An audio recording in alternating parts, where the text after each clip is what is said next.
NFT is not a scam. Yeah, no. Just remove the cube. Yeah, remove the cube on Blender. Yeah, mostly. Of course. Hi everybody, so today is the next episode of our TRIIONFT talks, and today we're gonna speak about the 3D, AI and the industry of design in general. Today with me, Hugo, which is our head of 3D design. Basically everything what you can see in our metaverse made by this person. How are you, Hugo? Very good, very good. Thank you for the podcast. That's gonna be great, I think. For sure. So, of course, we want to add a bit of spice into this interview, and I prepared the hardest question for any 3D designer in the world. I hope you're ready. I am. So, Hugo, when you opened Blender, you are working in Blender, right? As a software. Yeah. So, when you open Blender and you are creating a new project, the first thing you need to do? First thing you need to do is basically understand pretty much like what you are going to do, first of all. So there is few parts that are important, like for example, like compositions. We need to think about that at the very beginning, I would say. And obviously like there's something in design that is usually overlooked by designer when you start designing, but it's the most important thing, and it's gonna be like the lighting. So first thing you will do is place the main object in the middle and then build your scene around that object. You know that I was expecting a very different answer. Oh yeah? Yeah, just remove the cube. Yeah, remove the cube on Blender. Yeah, obviously. Of course. Yeah, I went into a bit more. You're too professional already. You're too expert in the Yeah, remove the cube. Remove the cube. Yeah. That's the first. Even if you want to create another cube, first the one which is there by default, just remove it. Definitely. Yeah, that's the main rule for Blender designer. All right. So let's move a bit on. As in the previous episode, we have blocks with different topics and questions, and I'm very excited to discuss it with you because I'm sure with your experience in creating of designs of metaverses and 3D stuff in general, you can share with your expertise. So basically, the first thing which I want to discuss is very general, but still very interesting. It's about 3D industry. So, because in my opinion, there were like few, not levels, but kind of like, I would say generations of 3D. We started from simple shapes, low poly models. If we speak about nowadays, NFTs jump into the industry, and a lot of designers, they start working on 2D and 3D NFTs. And it's not only the artworks, even the 3D videos. Now, metaverses, so basically, I would say it's quite similar to game design, right? Definitely, yeah, it's the same principle. So, you are into that industry. How you see this like evolution of 3D, and maybe something what is more like the most exciting part of this evolution of 3D for you? Well, actually, like if you check from the very beginning of 3D, like the first ever like video made in 3D was in like 1972, and you can see like the process of how they did it was actually crazy. Like the skill required to do that was immense. And now for the past like few years, 3D has become more like accessible, so anybody can become a 3D artist if they'd like to become one. Whereas before it was way more like required a lot of skills to do that. Now it's more the creative part that will take place because there is so much tools now that basically allow you to do anything without much skill required. So I would say like in the previous years, obviously the most innovative thing or the most crazy thing that happened for 3D is basically like the implementation of AIs in 3D, which basically allow you to work less. Yeah, this is something what we got to discuss too. We'll talk about it for sure after. But yeah, the affordability of becoming a 3D artist is, I think, for me, like the main point of why it becomes so much easier to become 3D artist, as well as the community. I think any community, in fact, if you take any community in the world for anything, the 3D community is the most helpful one. So basically, the entry level into the 3D industry is very, very low, I would say. Yes. In a good way. In a very good way. If you take, for instance, like two big softwares that are becoming, or one is actually industry standard, which is Unreal Engine. It's free. That's crazy that it's actually free. Like anybody can use it. Even the software which you are using, Blender, it's free. But it's not really like at the moment an industry standard like 3ds Max or C4D, for example. Okay. But it's actually crazy that becoming an industry standard. So it would be used by huge companies, even for like movies or stuff like this. And it's totally free. So you can participate in that. You mentioned that basically it's very, as we say, basically it's very easy to start working in this industry. Of course, we're not speaking about the successful cases of the designers, but about you. I mean, when you started the 3D, tell me top 3 things which were basically your maybe mistakes when you were like exploring this technology, because now you have an experience, you know how the many things are working, and maybe you can say like, okay, if I will start from this instead of this, everything will be much faster and easier. Definitely, and it will come to the mis-answer I gave you at the very beginning. That was the 3 point that people would start with, because I personally learned on my own. So I made research, but it was according to what I wanted to do. So it was not really taking steps in good direction, I would say. If I had to start from the beginning again, I think I would learn the basics of topology. So basically how a mesh, how to work around the mesh, to not have any polygons or any bad topology, basically. And again, composition and lighting are the 2 most important things if you want to work scene orientated. So if you want to do a specific scene, you really need to think about that. More life and realistic. Yes. And that's the last thing I learned online. Because that was, to me, like a little bit less interesting, I would say. I really wanted to, create stuff and build things. So I was like, lighting would be done later. It doesn't matter. It's like with the driving license, there's the theory, which everybody hates, and there's the practice, which is like, and I would say this is like composition and stuff like that. It's this theory. You want to take your tool and create, but there is something what you need to know before, of course. So it's like, as you say, driving. If you take your car, you will crash the car. It's pretty much the same with your project. Yes. You will make it not as good as it should have been if you had taken the step properly. I see. Okay. And of course, we said that you are using Blender. Yes. There are another few giant softwares in the industry which are Cinema 4D and 3ds Max. Yes. So could you a bit explain maybe the differences, or if you never used, for example, 3ds Max, what is like the main reason why you choose Blender, and if you know a bit about other softwares, what is the main difference why you choose Blender instead of, for example, Cinema 4D? Originally, very, very easy answer for that, the price tag. So the price is the main thing that made me go into Blender, because as I said, like I was learning on my own. So starting with paying like 1,800 a year for a software like 3ds Max was not in my, I didn't really want to do that because I didn't know if, 3D would be something that I would really enjoy, which turns out it was. And by using Blender, so the main difference I would say like between those 3 software, would be first like C4D, Cinema 4D and 3ds Max are like really industry standard. So they are here for forever, pretty much. Like they have been used in cinema and commercials. It's used for VFX. So it's very good software, which has a price tag, which is important.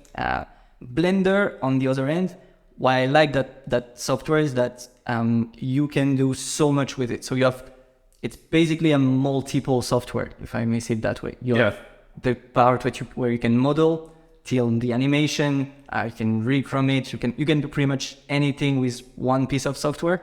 And I found it very easily instead of basically having to export to another software, because exporting as well can be tedious from some software to another. In Blender, basically everything correlates to each other. And as well, we work with Unreal Engine. It's easier to export something from Blender to Unreal Engine, even though there is some stuff that are a bit difficult, but compared to other software, I would say. That's actually what I wanted to ask, because as I know, Cinema 4D is using very similar type of texturizing, very similar to Unreal. So from that, I can say that Cinema 4D is more compatible with Unreal if we speak about the exporting. So basically, about the tools, definitely Blender provides a lot. But don't you think Cinema 4D is more powered with the features to work like as a cross-platform software between like Unreal, Unity? Yeah, no, definitely. Again, it's more of a professional software, I would say. So that's why it's an industry standard software. So it is better to use as an export. What I meant with why I'm using Blender for that is that it's still very easy to export. And as you can do so many things, animation and everything, which you can do in C4D as well, I thought that it was the software that was the most helpful for me, for my to start my journey in 3D designing, because you can touch a bit of everything and specialize in the thing that you want. And from there, if you want, for example, like to go to a software that would be more, that would give you more better results. Because obviously Blender is great in everything it does, but there is always one software which would be better in a specific thing. Okay. So if you want to sculpt, it's great. ZBrush is better. Okay. If you want to do animation, it's great. But I believe it's always a headache to switch to another software because the UI and UX is always... Yes, it's usually very different. So again, all industry standards are pretty much the same. If you look at Blender, the comments are totally different. I guess true. Opposite. True.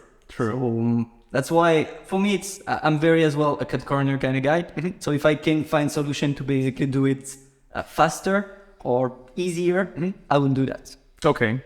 And if we will take two softwares as an example, let's take Blender and let's take Cinema 4D. Yes. As we said, Cinema 4D is the world standard. Yes. I would say that Blender is there as well. I mean, it's very easy to start.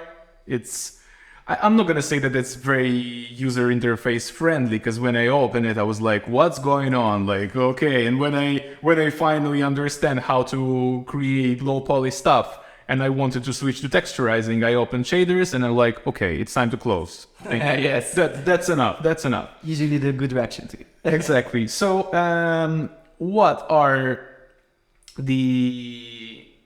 is there any like big things which each software brings into the industry? Maybe some specific tools which only Blender own, or something maybe from Cinema 4D.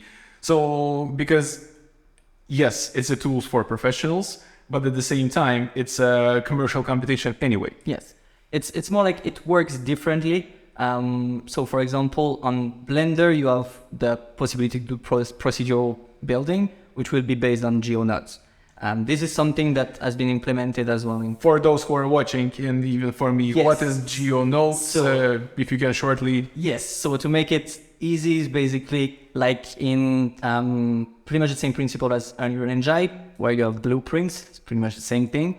So GeoNode will basically affect a mesh, and a mesh would be a cube, a circle, a torus, whatever. So you can basically affect the mesh with nodes, with blueprints, and make pretty much seamless scene. So you can create infinite numbers of objects on a scene, and you can move it just by moving or changing the value of a GeoNode. It's quite technical. It's pretty difficult to use. Yeah. But then it basically brings the possibility of infinite content. I see. Let's get back to our question. Now then, some game-changing tools from Cinema 4D or Blender. Well, C4D, I'm not like an expert in C4D, obviously, but in my knowledge, it's mainly like used for VFX, or it's like the best tool to use. It's a we speak about Cinema 4D or Blender? No, Cinema 4D. Because Blender, you can do VFX as well. Like there is plenty of things that you can do. But again, like C4D would be used by that. Like it's mindless for people that use C4D. They will use C4D regardless, even if Blender can do it, because it does it better. Okay. Blender again, it doesn't have like a revolutionary like tool in it. It's more the tool itself that is, because it combines everything that you can do in 3D in one piece of software. But as well, Blender, because of the big community, Blender has a lot of add-ons around. Yes, but this you can find it as well in C4D. And actually the difference, if we take 3ds Max, for example, if you have, for example, add-ons that have been created in 1990, they still work today. Blender, if you have add-ons that have been created like 3 years ago, Okay. and it went through all the updates, but the add-on hasn't been updated, then it won't work anymore. Okay. Because it's community based. Compatibility between the add-ons Yes. and software. This is a big thing as well, that if a creator, usually they do, and that's why it's a great community as well, they usually update their add-on. But if you have, for example, I don't know, like an add-on that you really like to use for a couple of years, one day you have an update and this is not updated, then you can't use it anymore. Okay. I see. Can be a problem, but again, like you have plenty of. But all these add-ons in Cinema 4D, they're developed by the community, or everything by Cinema 4D. I was speaking about 3ds Max for Sorry. 4D. I don't. Sorry, 3ds Max. Yeah. No, it's as I believe it's made directly by the provider. I mean, by Then it makes sense. Yes, so because that's why- community, they develop their custom add-ons. They need to update them according to the new version of Blender, for example. And if it's everything provided from the software company, of course, they keep them up to date. Yes, exactly. That's Okay. the main reason. Yeah.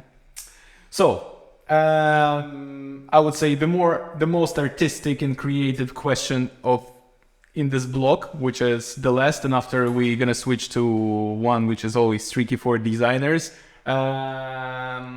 But I'm gonna say the name of the blog a bit later. Before we switch, because I mean, of course you know me, and after I will ask this question, I can add a lot here. Definitely. But I really want to hear from your end. Trends and aesthetics of designing today. What people I like it designed. Like in design. Let's Right. go. So, very deep question.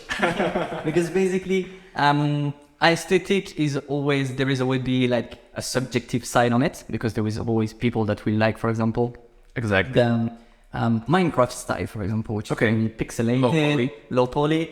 But the reason for that, I believe it's more the fact that it brought infinite number of possibilities with an easy software to use. So in terms of specs, you need to use like the things you need on your computer to make it run. It's way lower, so you can create a higher work. So this aesthetic is loved by community due to Minecraft, and I think it's more like they love the game, so they love it made a correlation to it. But I think it always have been a people's favorite to have something realistic. So realism has always been like a very skilled to have, basically. Okay. So it always have been loved by people since it existed. Like everybody is impressed by someone that can bring realism to the table. And basically, then why? Like, I mean, people like to play games because it's the virtual world, and I mean, we're living in the world where everything is very realistic. Of course, it's our life. Yes. Why we want to have the same in game? I guess it's more like because of the technicality of it, and people respect the fact that you can bring what you see in your day-to-day life in a game that you can do whatever you want with. Okay. Which you can't really in real life. If you play GTA 5, you won't do a robbery in real life, but you can do it and it looks nice. So it's like more psychology effects, things like, you know. So again, I'm not a psychologist, Yeah, of course. but obviously, like, again, if you check, like, if you go back in time, like Michelangelo's sculpting, why they are so praised by people is because he made every single detail. Like, there is a sculpting of him where the finger is like this, and you have the Yeah, but this might be a bit different because, you know, like if we speak about the artworks, you need to be super high skilled guy to make it.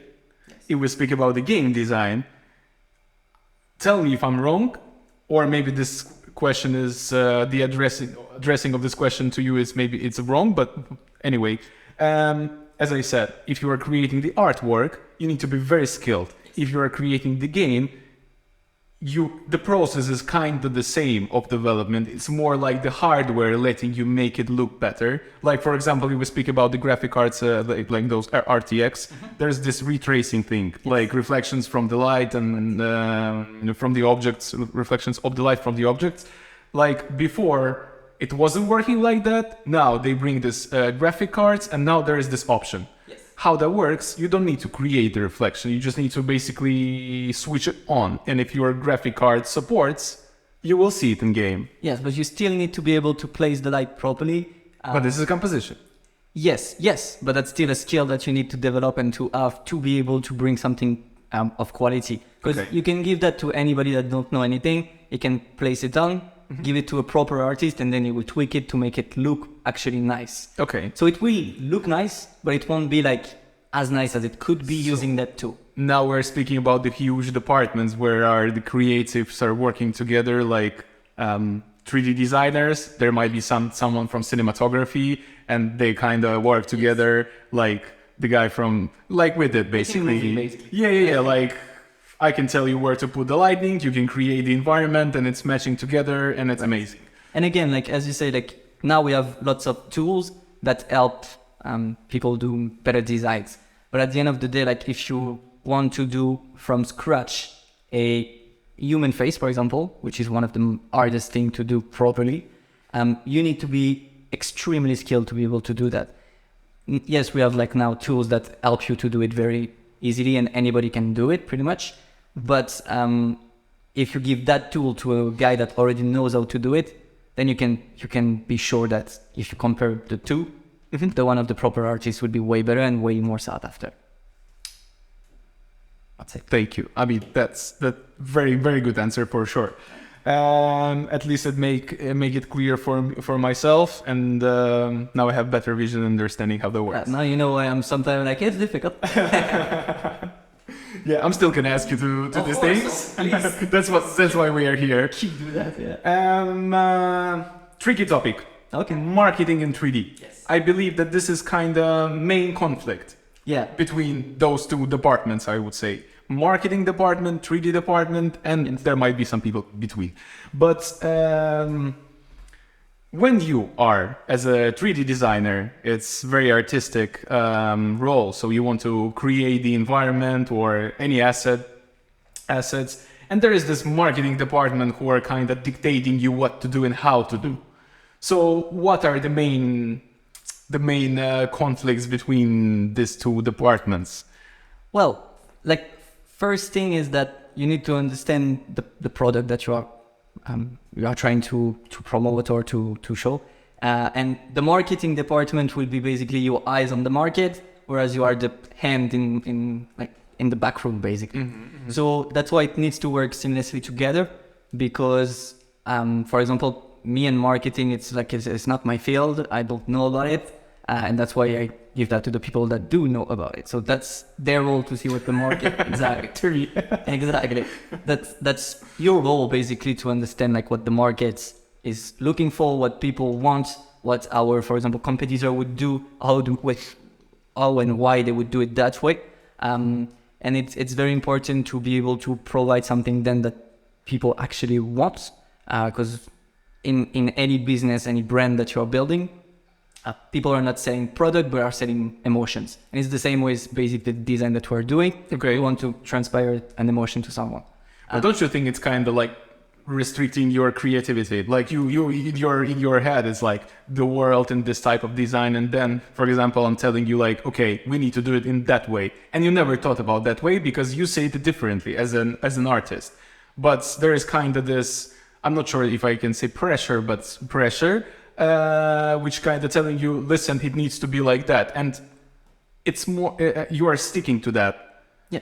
Well, at the end of the day, for me, for example, my style of design is more like sci-fi, cyberpunky. Mm-hmm. So again, what we're doing at the moment, I usually tend to go to that route, but then we realize, okay, that's not the best route. So it can limit the creativity, but at the end of the day, like if you want to be a designer, then you need to be able to design pretty much anything and put your creativity into it.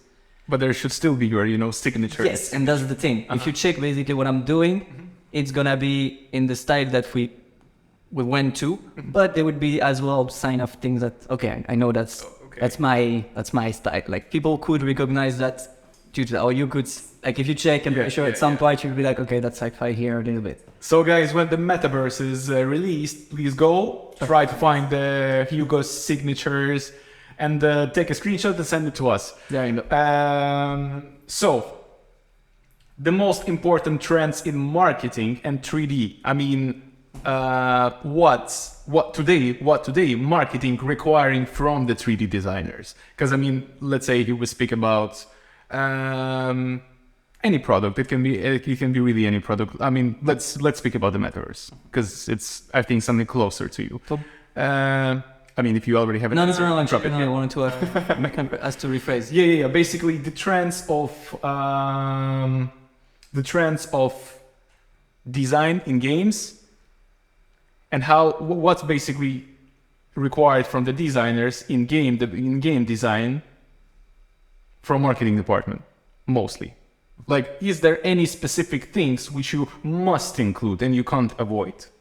Again, Maybe colors, maybe whatever, everything. mainly it's gonna be that actually per se. It's gonna be like the style that should be fitting. So obviously, like if marketing tells us that the color that tells more about, I don't know, playing poker, for example, would be red. Then if I wanted to do it green because I like green, Yeah. then it would be wrong. But it's more for blackjack, yeah. Yes, It's more. and green it's somewhere I because see. it goes to blackjack. So basically, like it's more not being too how can I say that? Think like, okay, I know the answer because it's not my field. So obviously you need to work hand in hand with marketing. If they tell me, for example, look, Hugo, here it doesn't match because of this, that reason, it makes sense, and like, I would be like, okay, sure. So I will always, when I do design, I know that I will always do a draft and show it, see what's like, is it So it's step by step. Yes, always. I can't like come up with everything done. And you have an here it is. experience when you've done something like fully and then you show and then it's... Oh yes. Of course, you... Oh yes. Yeah, I've been doing stuff, but at the end of the day, it's practice, so it's good. No, of course. I take it well. But yeah, it happened plenty of time. If we speak about the colors, you know about the UI palettes. Yes. So are you using them in your 3D designs? Because the colors are always important, even in 2D, 3D, I believe, and web and app design. So are you using the colors, you're checking to match them between each other? Yes, definitely, because you have like UI palette is like you have a combination of multiple colors that match together. Mm-hmm. So obviously, like it means that all those colors we go well together. So we use the UI palette to be doing the whole metaverse. And at first, like obviously, I do it in pure black, mm-hmm. and then we can place colors according to what would look nice or whatnot. But yes, definitely. Okay. But if, for example, because I mean UI palette, I mean they're different, and let's say you choose one, and the colors are still limited, or not. I wouldn't say colors, shades of colors. And let's say you build the whole metaverse, you build a location. You apply the colors, and then you have just one element in your design, and you see there is no color in UI palette which you like for this element, and you are going for something else. But technically, we speak about the theory. It shouldn't be there. Yes, that's what you're doing. Honestly, that's wrong in a way. That's wrong in a way to do that.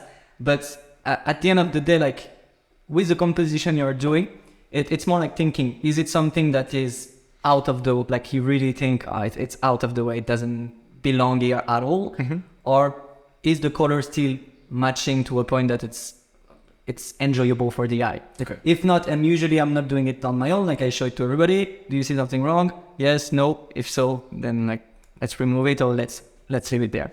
But yeah, that's always the tricky parts of. But it works not only for UI palette, it can work for anything. Even, for example, just an asset that isn't really like the shape that you want, or the thing that you want properly, it doesn't come up as it was in your mind.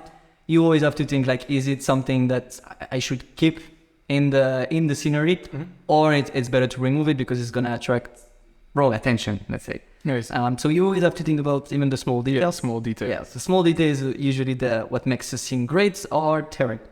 Yeah, and you said you are showing your designs like in different stages of development to your team. Basically, the process of your work between the team. So let's highlight few positions. Of course, we have in TRIIONFT we have development, so developers.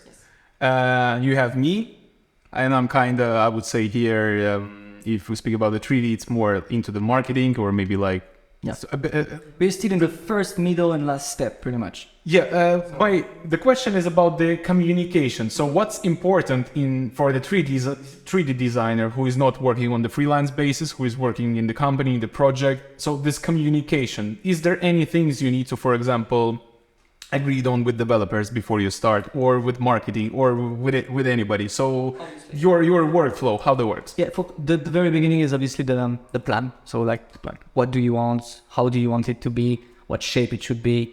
How many assets you need to have? Like what kind of assets? So it's more like the overall plan of what will be presented, whether it's the metaverse, it's a building, it's a private studio, whatever.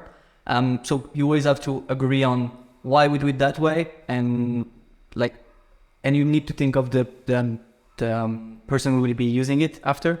Why would he use it that way or in that sense? So it's always first plan. So plan drawn on the paper as well.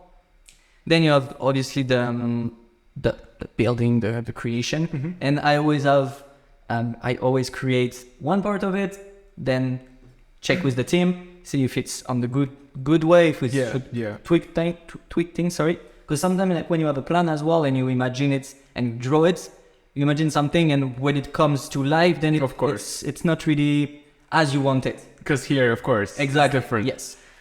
So there is always, and I prefer to do it that way instead of doing everything and then coming, hey, look, no, it's not good. So yeah, it's always like cross-checking everything, and whenever everything is done, no color usually, then we think about like what color we should put, everything, when everything is well placed. Okay. And obviously then it goes to how will we implement it then in Unreal Engine. And for that we have our developer for that. So we're in communication to basically seamlessly export everything and import it in Unreal and to make it work. So basically, if it's a project, I would say as a conclusion of it, if it's a project, there is no way to work like a freelancer, like independent person. You're always in touch with your team. You're always like confirming the steps, and it works from not only the design side, from any sides, basically. Well, even as a freelancer, honestly, like you still need to have like direction before. So yeah, but your communication is directly only with the client here. Yes, yeah, yes. But here, communication is always key. But here, yes, it's more because again, we don't want to waste time by us doing full task and then consulting, because if we don't have the same idea or if it doesn't match, then it's I would say it's more because I believe that we are probably we have like different departments, so we are providing the full product. If we speak about the freelance designer, his job is to just create the design. What's happening after him here? Yes. And here we have development, we have marketing, we have design. So it should work together. Yes, definitely. I would like to a bit talk about the iGaming industry and like few questions about that, because of course our main field is casinos and iGaming, live casinos, and this industry is very, very on point. Like you need to follow the rules of the industry. Of course, there is a space for the creativity. We speak about the designs of the studios or something like that. But still, like, is there, not is there, but usually the owners of casinos, I mean, it's a bit different generation. And all this Web3 and NFTs and metaverses, for some of them, it's like, what's that? Is it like Counter-Strike new version or something like that? But for the creatives who are working on development of the metaverses, it's like the new field where they can like, okay, here's all what I know, take it.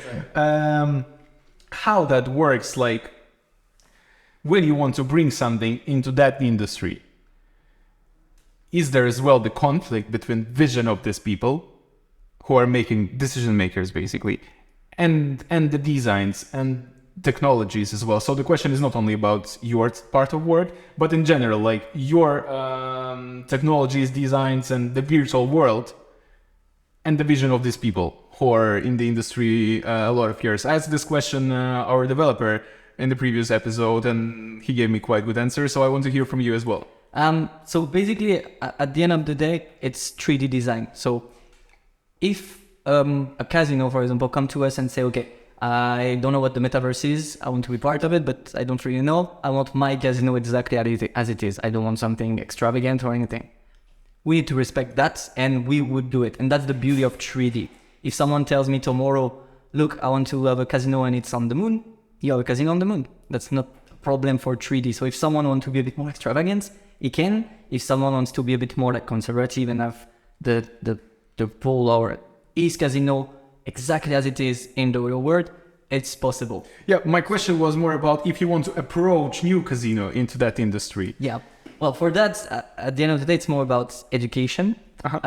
If a person is not educated on Metaverse, it's a scam or not? no, it's NFT is not a scam. Yeah, no. People were like, there is lots of people who promote it as a scam, and that's terrible. But technology of behind the NFTs, the blockchain and everything is revolutionary technology. I asked it to use it in the video in the intro because in the previous episode you said NFT is a scam. Now you can say NFT is not a scam. Not at all. Not at all. It depends in the ends of who meetings. That's the only problem. Without citing anybody. But yeah, as I said, like again, if someone is not knowledgeable about the metaverse, and it's again not a big deal. And actually, most people aren't knowledgeable about metaverse because the actual metaverse term come from like a book, Snow Crash of Neil Stephenson, and it's not really like what we see today. Like today, metaverse, if you ask most people, they would say it's something with related to cryptocurrencies, or the Web3. But at the end of the day, for example, as Neil Stephenson described it in his book, it's his book, it's his word, basically. It's a virtual world that works seamlessly. You don't have stop, basically. Like there is no loading screen, sorry. Okay. So it's more where GTA 4, GTA 5, GTA whatever can be seen as a metaverse. Yeah. So yeah, again, if you don't know, or if the person is not knowledgeable about it, it's more how will you basically explain them what you can do and then what the possibilities are with metaverse. And if you just check basically the stats, what money metaverse brings and what it's forecasted to bring, it would be a bit stupid not to at least get knowledgeable about it. Try to, even if it's not for you, no problem, but at least try to understand what it could bring to your industry, because it's going to be actually huge in a few years. So it would be sad to miss out, I would say. Mm-hmm. But again, like you need to have the knowledge about it, you need to get interested about it, and that's what we are here to do when we would present the project. So education first. Trends. How to stay up to date in 3D space. All right. And don't tell me just look at the Sketchfab. Yeah, no. But I'm a bit unconventional about that because I watch a lot of YouTube and lots of so I have a few guys that I watch that will be bringing you up to date. Obviously, checking the update on your software is key. Yeah. So read the papers, read what's new. And again, there is so many things internet. You can learn anything. You can learn from YouTube. Any designer can become any person that's interested can become a 3D designer just through YouTube videos. So again, to get information about it, you have Twitter, you have Reddit, you have all those things. And again, you have Discords where, for example, you go on the Blender Discord, then you need anything, any question, any updates would be there as well. And if you're an antisocial person and you don't like social medias, networks, and you just have Blender on your laptop and that's all what you have, and there's no connection between you and the world, how? Well, that's gonna be like these kind of people usually don't really need anything because they would be very curious as well. So if you are an antisocial person, usually, I'm not saying like it's everybody's like this, but then you're curious and on your own thing. So in Blender, you have 10 tabs. They will look into each tabs. They will look about every features that's accessible and try to make research about it. So again, if you're not on social media, if you're not going to convention for a Blender or anything, it's very difficult to keep up to date unless you do the hard work yourself by looking at everything and trying to find information on internet. If antisocial 3D person will create the world, let's say the street in 3D, and will start dropping their NPC humans, just NPC humans. After which amount of NPC humans this person will start feeling uncomfortable. Is there an actual answer to that? I think agoraphobe is from 3 people. So Okay, so no more than 3 avatars. Yeah. All right, so yeah, definitely a fun topic, and we are ready to switch to the next one. So, AI and 3D. Now there is a lot of talks about artificial intelligence in different industries, and what are the ways, like how you as a designer using AI in the design and development of environment or creating assets? So AI now, it's like there is lots of apps that are coming and that helps you do 3D with the AI, which is like actually very, very helpful for designer, because it shortens the time that you will be able to create a scene. There is like few apps, like for example, there is one which is not very famous, but will become, and it replaces pretty much like the LiDAR on the iPhone. So it's like an app called Luma. Basically, you just have to scan an object to be able to import it in 3D. And it's actually very helpful, because whereas it would take me like, I don't know, like 10 minutes to do a cup, it takes me 30 seconds to scan it, have proper one, then you don't need to texture it, it's already done. So it helps you, it basically can shorten the time that you would be using it. As well, the one that you like to use, ChatGPT. This is very helpful as well, or it will become very helpful, because for now you can use it, for example, again, on Blender, because you can ask coding and use it through Python, which Blender uses. So it is not the best at the moment, but as AI are improving day by day, I'm pretty sure there is actually one that I don't maybe know at the moment that can already write full script that you can create a scene on any software. So yeah, like it's basically helping any designer. For me, what I use it's mainly for assets and or texturing. But yeah, in the future, I'm pretty sure like everybody will use it for everything. It's like any technology, like robots that are now in your supermarket. You don't need a cashier, you go and you basically scan your own items. So I'm pretty sure it's going to be pretty much the same for a designer, whereas skills would be a bit less required and creativity will be way more important. Whereas before you needed to have both skills very highly performant, if I can say it that way. Now anybody will be able to do pretty much anything, you just need creativity. And if you use like softwares like you can scan the objects, like I'm not sure if the name is correct, like Polycam or Polyscan, something. Polyscan. Yeah, basically the question is when you scan the object and implementing it into your 3D map, the texture, is it not like very different from what you're creating in Blender, or then you need to basically match everything what you created with the textures of what you scanned? Is there a difference between the assets which you create in Blender and which you scan? Yes, there will always be a difference, because obviously if you work more on an asset that you work yourself, it can be better than the scan that you would be doing, for now at least. In the future, I'm pretty sure it would be actually nicer to scan anything, because you will have the proper detail. No reflection, no bad thing, for example, in the mug or whatever. So an asset, if you take time on it, then it can be the nicest asset you will see. Even nicer than something you could see in real life. But again, it comes to creativity. Yeah.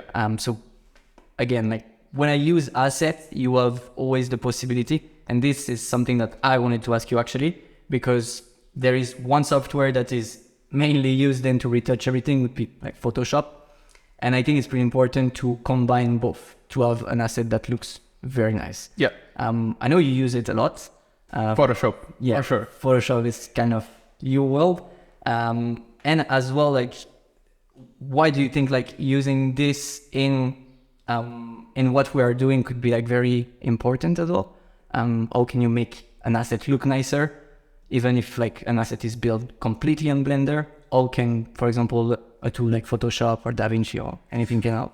I believe it's very important on what you're working on. Basically, like if we speak about a 3D environment, the Photoshop can be used for creating the textures. Like especially if we go back to AI, for example, some people using Midjourney to generate the textures, then they can apply them on the 3D asset. But Photoshop, it's very helpful, for example, when you are creating 3D something and then you want to export it as an image. Yes. Basically, you can create a scene, you can export it as an image, and then you can add a lot of stuff on top in Photoshop. For example, you can tweak the light, which if you know the tool, the Photoshop tool better than 3D, for example, it's gonna be much easier for you. Like when you're creating something, I believe for you it's easier to make everything in Blender. Of course, for me it will be like if I will create a simple scene, which doesn't look very nice, I can then export it as an image, drop it into the Photoshop, and then tweak it and improve it a lot. And as well, Photoshop, there is a 3D tool as well, like to work on 3D. You can't really work on the huge scene, but you can take an asset and work on it in Photoshop a bit. There are some tools. But I believe the main part of the Photoshop is like that you can really work on textures. And in Photoshop, actually, if we speak about AI, Adobe trying to implement a lot of AI into the Photoshop. There is a section which is not neural network, but neural something. Come on, I forgot. But yeah, the idea is that it's letting you, for example, retouch the skin, or if you have like black and white photo, you can make it colored. So I believe that even the texturizing and stuff like that, Photoshop is evolving to kind of mix 3D work, Photoshop, and actually any other products of Photoshop too, of Adobe too, because like even the sound we're recording, we can use Adobe Podcast for the sound improving, or there are some AI tools for Adobe Premiere, which is the software for video editing. So I saw the video a few days ago. You can drop few tracks from different cameras, like camera 1, camera 2, camera 3. Then you call them like by names, for example. We could say Hugo and Daniel. Okay. And AI will cut everything instead of you. All right. Yeah, I mean, we are going to very interesting. But that's the thing, actually, because AI now, you can use it for pretty much anything. What do you think about, like, for example, because it becomes so easy to do everything. As you say, like the sound is AI. We could even do like video with AI, like we could use a software like this. Do you think it's a good thing for people to have so much easy tool to use, and it would basically like lower the skill of the people? Do you see it that way? Because for me, I see it a bit like this. Like, if everything is done for us, then we're losing lots of skills. Yes, it gives us time to do something else or to improve on other things. But don't you think it could be like dangerous? So far, it's more like helping you to save some time. Like, for example, if we speak even about this cutting tool for the videos or for the sound improving, you still need to work on it on top, because it's not perfect still. Like, if you speak about the sound, there still like, you still can meet some issues when it's edited in the wrong way. It's not in the good quality, or there are some words or parts of your voice are missing. If we speak about the cutting, so AI still don't know which part of the video is the most important and where you want to show, for example, close up of specific person. So it's cutting like very like random. So you still need to do a little bit of work after to double check. Exactly. And on top, you need to still color grade it. You need to match the sound. You need to tweak the cameras and stuff like that. There's still work. And if you don't know basics of, for example, editing or texturizing in Photoshop or sound engineering, you can improve your quality, but it's still not this quality which people want to see, for example, on platform like YouTube. Right. They will still like recognize, okay, there's something wrong because the picture is not sharp enough or not good looking enough, or the sound is still not very clear. So there are many things which we need to take in consideration, but definitely it saves a lot of time. I would say if we take as an example, like, I don't know, any video editing, and usually it takes 5 hours. Now it can be 3 hours instead. Yeah.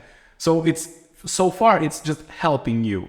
What's gonna be in the future? Have no idea, but this is my question basically. And let's speak now only about 3D. What do you think, like future tools, how AI gonna put his AI hands into your work? Like, because yes, so far you told me there are a lot of tools. Yes. But yes. what's gonna be in future? Well, Don't you think it's gonna be like, I want to have a forest? Yes.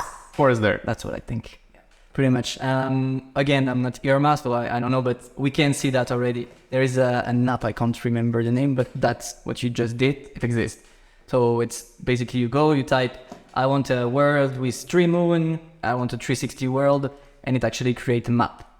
So it already exists. And it's actually, it's not completely functional, as in like there is still bugs and stuff like this. But you can see that AI was introduced not that long ago, if you think about it. And now what you can do every week, you have something mesmerizing about it. My Twitter blows every week about a new technology that came out and is more impressive than the previous one. So I don't think it's going to take very long before you have an implementation, for example, on Blender, which will be called AI, and that's going to be a part that you basically can combine all those software. I don't know if it's going to be done that way, but for sure AI would be used everywhere, whether in 3D or, specifically in 3D. And it's going to be just, again, easier, and it would require only one thing, which would be creativity. But again, a guy that knows how to do 3D will be able to tweak it and make it his own identity, I would say. Because AI at the moment, if you go even on Midjourney or stuff like this, it's amazing what you can do, but you will always have like the same kind of style if you type a specific word. Whereas in your mind, something that you can imagine will not be found anywhere. So you can always add your thing, like you do in Photoshop or in Lightroom or in anything, like add your poem. I think it works in English. But obviously, like later, yes, you will have software, maybe an independent software that will be like AI 3D, type whatever, you got whatever. And Midjourney, so it's generating the pictures. But AI still, it's learning from the kind of provided information or the information which is already existing. So basically, we speak about Midjourney, it's a lot of artworks and let's say assets or any visuals which are already existing. So copyrights for that. Because yes, it's new, it's generated by Midjourney and nobody has the same picture, but it takes everything from what it learns before. So if we speak very technically, if we imagine that there is only one designer in the world and that's it, Midjourney will know the information only from this designer, which is online. So don't you think it's kind of, it's basically copyright conflict between what you are doing and between what Midjourney is doing and other designers? Because really and truly, you are using Midjourney is generating the visuals which are already created by someone which are under the copyrights of those designers. But the way they are there, you can't really say that someone did it. Yes. But it's still from there. That's the thing, because it always have been like this. Like if you take all your ideas from one specific person, then it's kind of plagiat, stealing the idea from the person. Yes, exactly. Whereas if you make research on the same topic, but you have 10 people, then it's more research. It's considered as research. It's not, you don't steal the idea from someone. So it's pretty much the same thing with Midjourney, because yes, it takes the work of everybody, but it combines it together and makes something unique with it. So it's more like it gets inspiration on the internet. So I don't think there would be copyright problem or stuff like this, because you will never, I don't think you would have, if someone does a specific work, Midjourney will give it that way exactly. But a lot of digital creators are complaining about that today. Yes, but I guess the complaint is about something else, is more the fact that it's painful to see a robot do the work that you are doing for years and years, and it does it sometimes better than you. So it's more the fact that it's too easy to use, and a 3-year-old can just press 2 buttons and get the same result as someone who worked 20 hours on it. True. So I guess that's more the complaint. I would say, I would assume that, because that's pretty much the complaint I could have as well. Like, oh yeah, okay, now I can do the same thing. It will force people, basically, or force designer not to take the time to do their own work and go on the easy bus and just go on AI.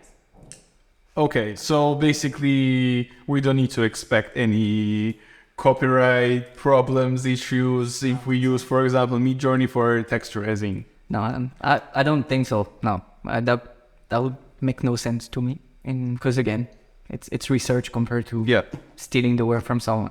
Yeah, and if we speak about the metaverse design, so now the hype topic, metaverse, a lot of projects there creating their metaverses. Yes. Even us, but yeah, metaverse is like top one thing in Web3, I would say. Yes. Is there any difference in designing the metaverse space? In designing the metaverse space and, for example, just a game or any other 3D designs, is there any specific parts which you need to include if we speak only about the metaverse? The principle is the same as creating a game at the end of the day. I mean, you still need the logic behind it, why you're creating it in that sense, what your user will be doing there, what is accessible or not. So the principle, the fundamentals are the same. Now, metaverse are more at the moment, again, because again, there is plenty of words. There is metaverse, subverse. What is what? It's very confusing at the moment.